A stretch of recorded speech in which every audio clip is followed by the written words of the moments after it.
मी आता बोलतोय ही एक प्रकारची ऊर्जा आहे. तुम्ही माझ्याकडे बघताय ही एक प्रकारची ऊर्जा आहे. मी बोललेलं ऐकताय ही एक प्रकारची ऊर्जा आहे. ह्या वेगवेगळ्या अभिव्यक्ती आहेत त्याच एका मूलभूत जीवन ऊर्जेच्या, नाही का? तर संभोग ही सुद्धा एक प्रकारची ऊर्जा आहे त्याच मूलभूत ऊर्जेची.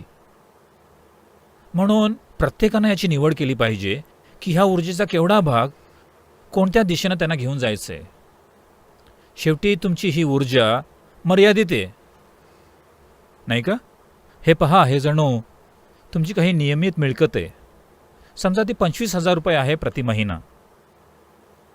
तर घर भाड्यासाठी किती, जेवणासाठी किती, शालेय खर्चासाठी किती, मौज मजेसाठी किती, सुट्टीसाठी किती, अशी विभागणी करता, नाही का? समजा उद्या तुमची सॅलरी दिली गेली आणि संध्याकाळी तुम्ही त्याची उधळपट्टी केली, म्हणजे पुढचा महिना अडचणीने भरलेला असेल, नाही का? हो, तुमच्याकडे क्रेडिट कार्ड आहे ती गोष्ट वेगळी. तुमच्या आयुष्यातलं सर्व काही जर तुम्ही तुमचं जीवन जाणीवपूर्वक हाताळत असाल तर जीवनात सर्व काही गरजेनुसार विभागणी केलेली असेल, तुमच्या समजुतीप्रमाणे, तुमच्या गरजेनुसार आणि तुमच्या क्षमतेनुसार, नाही का? हो ना?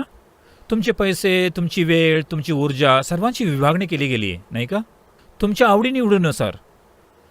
सेक्सचं सुद्धा तसंच आहे. त्यात कितपत गुंतायचं? पण पहिली गोष्ट, तुम्हाला त्याची गरज तरी आहे का? की तुम्ही ती करताय सामाजिक दबावामुळे? जर तशी गरज असेल आणि मी जर तुम्हाला ते करणं थांबवा असं म्हटलं, तुम्ही विकृत व्हाल. मग ते सगळं तुमच्या डोक्यात घडू लागेल. आणि कोणी जर तुम्हाला सांगत असेल तुम्ही ते केलंच पाहिजे, जर तुम्ही ते केलं नाही तर तुमचं काहीतरी चुकतंय, आणि मग वेगळ्याच प्रकारची विकृती निर्माण होईल. दोन्हीची गरज नाही आहे. असेही तुम्ही काही एका स्त्री किंवा पुरुषाच्या मागे जात नाही आहात. तुम्ही एक प्रकारच्या सुखानुभवाच्या पाठीमागे लागला आहात. तर एकदा जर का तुम्ही एक विशिष्ट प्रकारचा सुखानुभव तुमच्या आत अनुभवलात तर तुम्हाला त्याचा खोलवर शोध घ्यावासा वाटतो, नाही का? जो काही सुखानुभव घडला, हो, कदाचित त्यासाठी तुम्ही दुसऱ्या व्यक्तीचा उपयोग केला, पण तरीही तो सुखानुभव तुमच्या आतच घडला, हो ना? तर समजा असंही तो सुखानुभव तुमच्या आतच घडतोय आणि दुसऱ्या व्यक्तीला तुम्ही एका किल्लीप्रमाणे वापरताय ते उघडण्यासाठी, तर मग तुम्हाला ती किल्ली तुमच्यापाशी असलेली नको आहे का? नाही का? म्हणजे तुम्ही नुसतं असं बसून जरी राहिलात तर धुंद असाल. मग तुम्हाला कुणाची गरज भासणार नाही. म्हणजे तुमच्या जीवनात काही का असेना, सुखोपभोगासाठी, पैशासाठी, प्रेम, हे ते काहीही असो, जे काही असेल, ज्या क्षणी तुम्ही दुसऱ्या व्यक्तीवर अवलंबून राहायला सुरुवात करता, ह्या जगात कुणीच भरवशाचं नाही आहे, नाही का? मी ही तक्रार नेहमी ऐकत असतो सगळीकडे.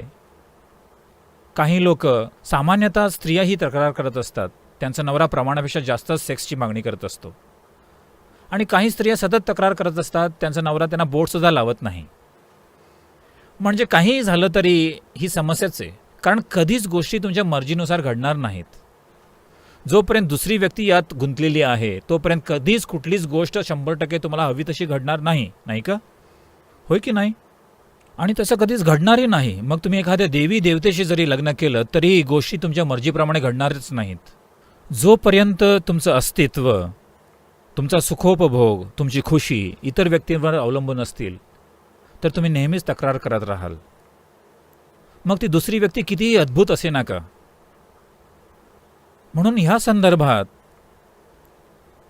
लोकांनी ब्रह्मचर्याबद्दल बोललेलं असेल. त्यांनी म्हटलं, थोडा वेळ बाजूला काढा, कारण इतर एखाद्या व्यक्तीतून सुख पिळून काढण्यासाठी तुम्हाला पुष्कळ युक्त्या प्रयुक्त्या कराव्या लागतात. ते असंच सहजासहजी शक्य नाही. याला म्हणतात प्रणय सहवास, कोर्टिंग.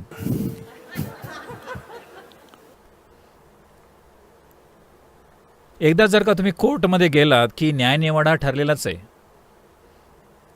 यासाठी प्रचंड वेळ, प्रयत्न आणि ऊर्जा खर्च करावी लागते आणि इतर पुष्कळ काही करावं लागतं. निराशा, द्वेष, मत्सर, अडचणी ह्या सगळ्या गोष्टी सोबत येतातच. म्हणून कुणीतरी म्हटलं, ह्या सगळ्यापासून थोडा वेळ अलिप्त राहा आणि हा सुखानुभव तुमच्या आतूनच निर्माण होतो का पहा. आणि मग लोकांसोबत असणं हे तुम्ही अनुभवत असलेल्या प्रेमातून असेल, तुमच्या गरजेतून नसेल. जो निश्चितपणे एक चांगला मार्ग आहे लोकांच्या सहवासात असण्याचा, नाही का? जो खरोखर एक उत्तम मार्ग आहे लोकांना आदरानं आणि सन्मानानं वागवण्याचा, नाही का? याच्याकडे जरा अधिक लक्ष द्यायला सुरुवात करा. याच्याकडे आणि त्याच्याकडे लक्ष देण्याऐवजी याच्याकडे जरा अधिक लक्ष द्या. हे तुम्हाला भरपूर सुख समाधानाने भरेल इतर कुणापेक्षाही.